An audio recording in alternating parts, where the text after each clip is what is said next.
Hello and welcome to your academic taster workshop. Today we're going to be focusing on A-level arts and humanities subjects. Before I tell you any more and before we get started, could you please check that you've received a copy of the academic taster workshop student booklet? What you'll need to do is download your own copy of this so that you can fill in certain sections and complete activities as we go through the rest of the session. So if you could do that now, that would be great. Now, let's have a look at what the session is going to involve. So the main objectives of the session today are, we want you to be able to describe or give a definition of some of the arts and humanities subjects that you could study at A-level. We want you to also to be able to identify the different skills that would be required to study these subjects. We want you to also be able to talk about a specific topic in depth, so you'll get the chance to pick one specific topic from either an arts or humanities subject, and by the end, hopefully really be able to talk about that topic in depth, having done some research into it. And finally, overall, we want you to understand what it's like to study arts and humanities subjects at a higher level, so a level above what you're currently studying. We're going to be covering a few different activities in the session. We will pause at various points to let you complete activities in the booklet or to have discussions or thinking time. Firstly, we'll start off with a quiz just to get your brains a bit warmed up before the main session. Then we'll start an activity that gets you thinking about what actually are arts and humanities subjects, what do they consist of? Then you'll have a chance to do your own piece of academic research. So you'll pick that specific topic from one subject area and you'll have some time to do some research into that topic. We'll then instruct you and take you through a process of how to write up your research into a kind of concise paragraph. And then the really exciting part is we'll leave you with some instructions so that you can record a voiceover of the research that you have done. And that voiceover will be used in an information video about the particular subject that you were looking at. So for example, if you choose a topic from history, there is a history information video all about studying history at A-levels, and your voiceover on your particular topic could be inserted into that video, and then the finished video will be shared with your school so that they can use that video with your classmates or people in other year groups to find out more about that subject. So that's the plan for the session. Just before we get started on the quiz, we will introduce ourselves though. Hi everyone, my name is Ed. I'm a programme officer with Causeway. When I did my A-levels, I studied English Lit, Film Studies, History and Maths. And then I went on to the University of York to do a BA in History. Upon graduation, the first thing I did was still work at that university as a WP graduate ambassador. So that was telling students like yourself what it might be like to study university and looking into the skills they would need for that. Great, thanks Ed. And I'm Katie, Head of Programmes at Causeway. I studied history, geography, biology, and then a maths AS level when I was in sixth form. I then went on to study history and art history at the University of Nottingham. And then my first graduate job after university was a history teacher. So I have a bit of a humanities background. So hopefully we'll be able to use some of that knowledge and expertise in the session today. The first thing we're going to do today is a quiz to your brains before we get stuck into some of the more challenging activities. So I'm going to read through all of the questions now. You can write your answers while we pause and you'll find all of the correct answers at the back of the booklet. So question 1, the Prime Minister of the United Kingdom has to be the leader of the political party who win the election. True or false? 2, the Vedas are the oldest scriptures of religion. Question 3, which country has the largest coastline? Australia, Canada, Norway or Russia? Question 4, what are the two most aesthetically complementing colours? Question 5, which poet and feminist scholar wrote the often shared quote, "The master's tools will never dismantle the master's house"? As a musician, what do you do when you read the word forte? Nobility in the 16th century would often wear cosmetics containing poison. Do you reckon that's true or false? And the last question, if a person's actions have bad consequences, it doesn't matter what their intentions were, true or false. So you can pause the video now, answer all of those, and then you can have a look at the correct answers at the back of the booklet.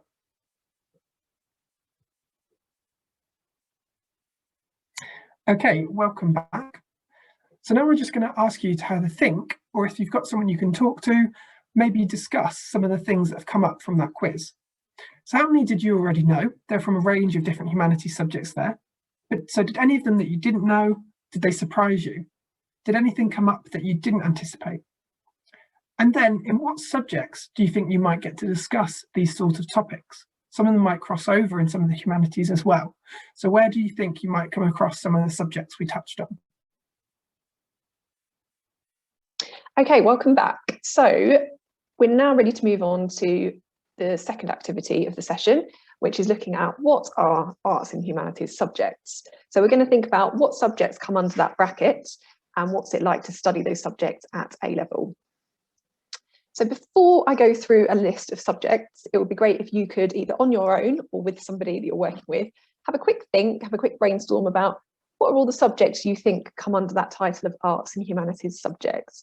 And you might want to think not just about the ones you currently study, but are there some other arts and humanities subjects that perhaps you could study at A level that you don't currently study? So have a think about that for a moment. You don't have to pause, but just take a moment to think or write some ideas down. And then we'll see if they are the same as the list that we're going to be looking at today. So in this session, we are going to be looking at art and design, religious studies, drama, English literature, geography, music, history, philosophy, politics. Now, have a little look at those and think about, did you come up with any of those in your own list or in the ideas you were thinking about? Or are there any on there that you wouldn't have thought about that you wouldn't have considered to be an arts or humanities subject?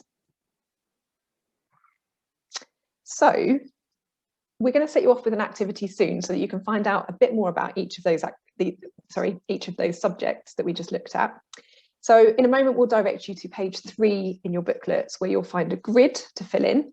And beyond page 3, you'll find lots of different boxes of information that contain things like what's it like skills-wise to study that subject at A level? What skills would you need for that subject? Or what kind of topics might you cover in that subject? What you're going to do is see if you can identify which subject each description box belongs to. Each of those description boxes in your booklet is numbered. So what you'll need to do is once you find all the boxes that go with history, for example, you'll write the number of each of the boxes in the grid that correspond to history. And then you'd do the same with art and design. You'd find the 3 box descriptions that go with art and design, and you'd write the number of each of those boxes in your grid. So yeah, there should be 3 descriptions in total belonging to each subject. So a description or a definition of the subject is one of them. Then you want reasons why you might choose to study the subject at A level. And then the third description that belongs to the subject is going to be giving you a taste of what it's like to study that subject. So some examples of topics that you might cover. Before we set you off on that task in your booklets, I'll just demonstrate what we mean because there are a few different parts to that activity. So your grid will look like this. And say you were looking for the description for art and design, you would look through the next few pages on your booklet. And once you think you've found a description or a definition of art and design, you found it in the box number 10, so you'd put number 10 in that section of the grid. Then you'd be looking for a box that describes why might you choose to study this subject. Once you found it, it's box number 21, so you pop that into the table. And then finally, you're looking for the third part of the description for art and design. What is it like to study that subject at A level? And that's box number 17, so you put that into the grid as well. So we're going to set you off with that task now. There are quite a few different arts and humanities subjects to look at, and there are 3 descriptions for each. So take your time to have a read through all of them. But if you feel like it's taking you quite a lot of time, then I'd suggest you pick a selection of subjects that you're most interested in finding out about and just find the definitions for those ones. So we'll let you pause now to have a go at that activity.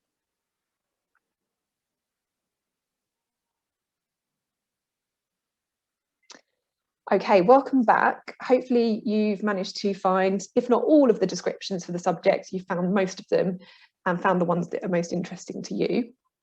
What we'd like to do is just reflect on that activity for a moment. Think about which subjects did you like the sound of? Now that you've read about what's involved in studying those subjects at A-level, what skills you need, were any particularly appealing to you? Did you like the sound of any that you thought, actually, yes, I would quite like to study that at A-level? And did you notice anything about the skills that came up in each of those descriptions? Were there any skills that came up over and over again across lots of different humanities and arts subjects? So have a think about those questions now, either on your own or with a partner or a group if you're working with a group or other people. So now we've figured out which of the humanities subjects we like, we're ready to move on to activity 3. This is going to be the main activity of the session, and this is where you get the chance to do your own piece of research. What we're going to do is take one topic in depth. The topics can be taken from one of the A-level subjects to give you a taste of what it could be like to study that subject at that higher level beyond GCSE. So what are we going to do in this academic research activity? We'd like you to complete a piece of independent research on that topic that you pick. Then you're going to record a voiceover for a video. So this is the final activity you're going to do. And when we get to that point, if you then submit your voiceover, we'll have it added to our arts or humanities subject information video that we'll then share with your school. So all the instructions on how you record that voiceover, that's going to be provided by the end of the session. Also be aware, if you can't record yourself, you can send us your research that you do in this session, and someone from our team will then record the voiceover here for you. So let's have a look at an example of the final video. So this is a video about studying geography at A-level. The middle of the video is a blank section where we would add your voiceover. Let's watch the video together now.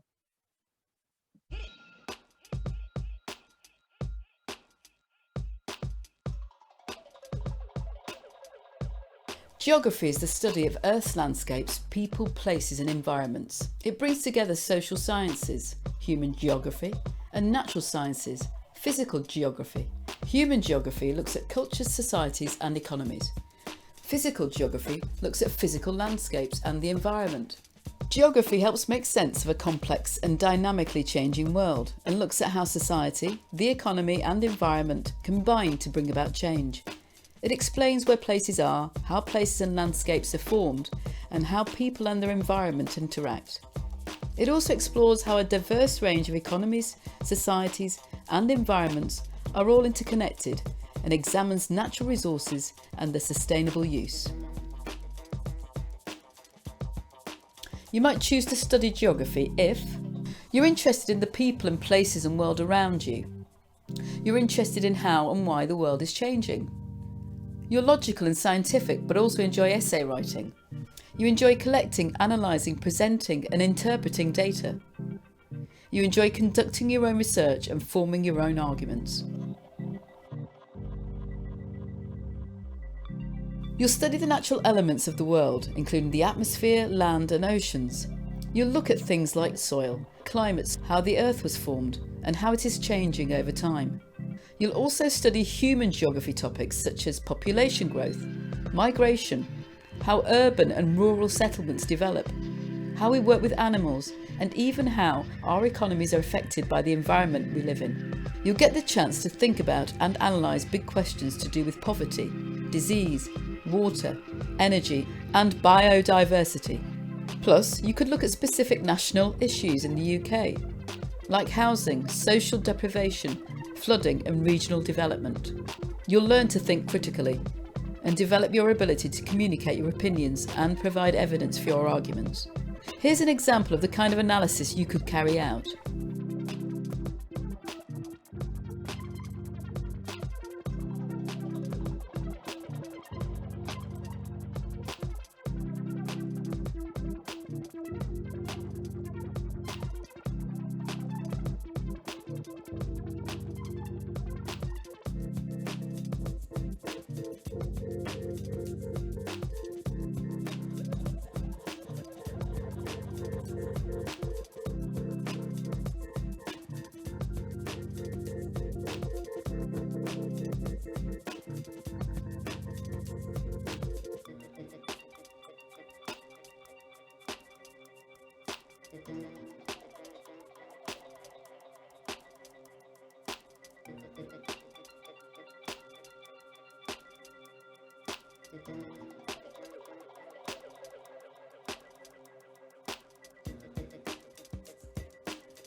You can find out more about geography at the Royal Geographic Society.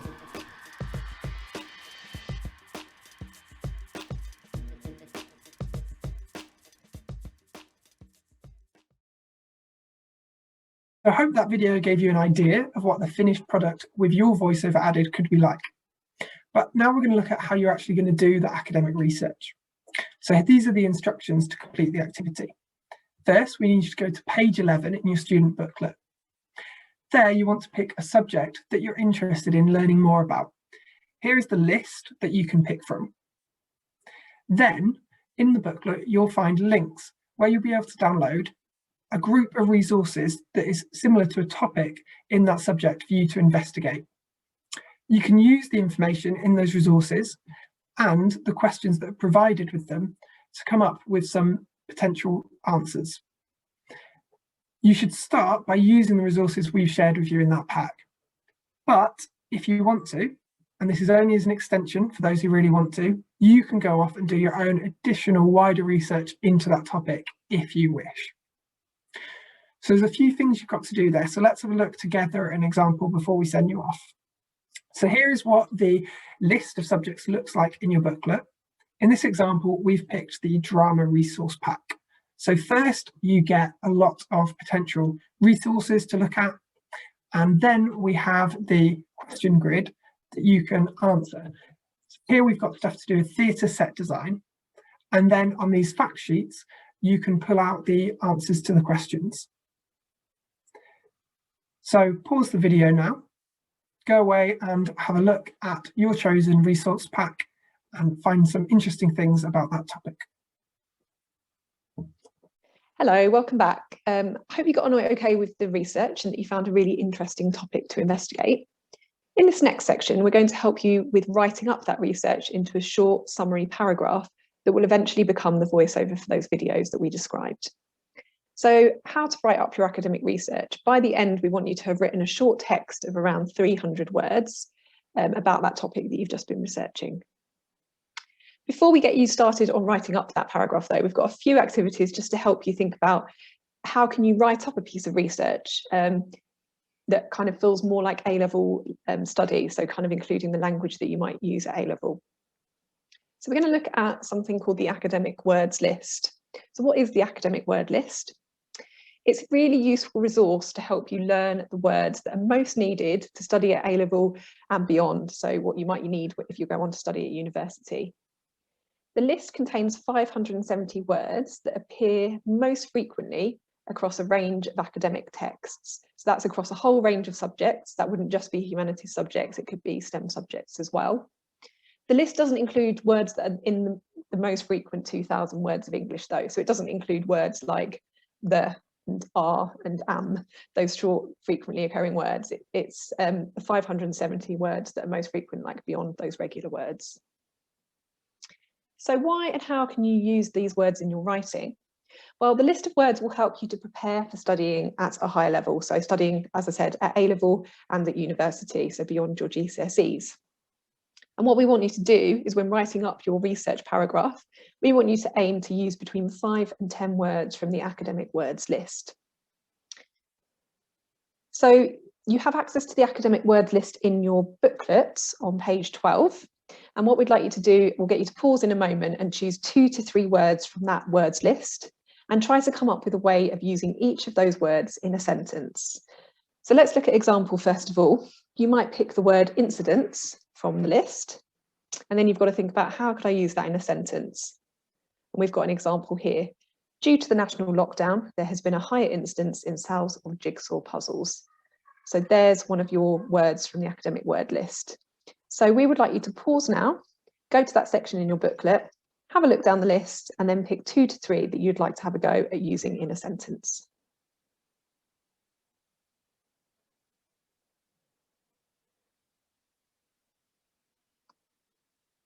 Okay, hope you got on okay with looking at those academic words lists. Now we're going to think about how can you write up your research. So it's going to be your turn in a moment to write that short text of 300 words, and there's a space in your booklet on page 16 to do this.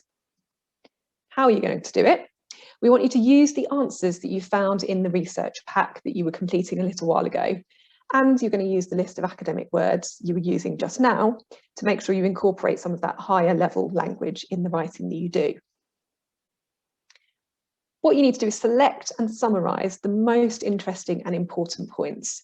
For example, pick one thing that surprised you about the topic as you were researching it, or one thing you learnt that you didn't know before. And make sure your text gives the reader or the listener to the voiceover a clear and accurate summary of your research topic. Just before we give you some time to do that, here's an example on your screen. This isn't quite 300 words, it's 235 words that a student has written for geography, and their particular research topic was El Niño. And they've managed to write up their paragraph summarising all of the different answers that they put in their booklets about the different resources they were reading about El Niño. They've managed to condense it down into this paragraph, and they've also managed to insert some of those words from the academic word list in there as well. So they've included, we've got 4 words circled there. We've got alter, welfare, initiatives, and investigate. So that's what you're going to need to do now. Go away and try to summarise your research topic, and then also make sure you're including some of those words from the academic words list in your writing. So pause now and take your time to write up your research.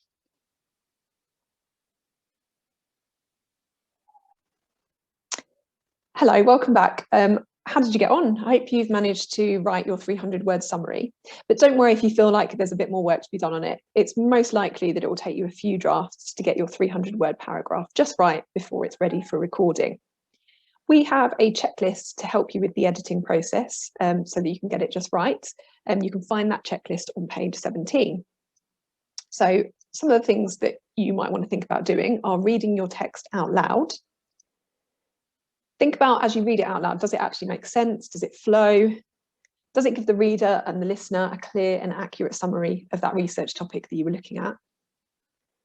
Have you used between 5 and 10 words from the academic word list? That's something you might want to go through and check. And if you haven't, you can do some editing and see if there are words that you can replace with more simple words that you might have used.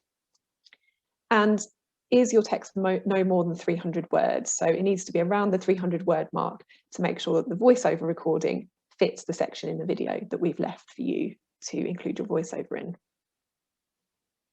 Okay, so there's a chance for you to pause here again, go back to the text you've written and use this checklist to edit it and make it absolutely perfect before you're ready to do your recording. Welcome back. We've now reached the final stage of the session, and in my eyes this is the really fun bit because it's the time you get to record your own voiceover. The things you might want to consider doing to prepare before you record your voiceover. So we definitely advise practice reading your text out loud again to yourself or even perhaps to a partner, just to make yourself comfortable with what you're going to say. We definitely suggest timing yourself. You want it to be long enough to fill 60 seconds and not much longer than this. And that needs to be when you're reading it at a steady pace. That's not too fast and not too slow.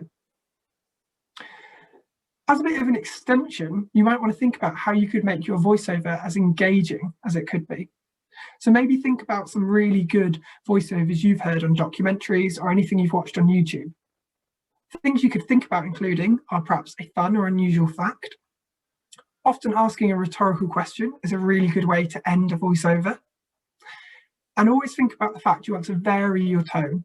That can emphasize particular points, but just make sure people are listening to you as well.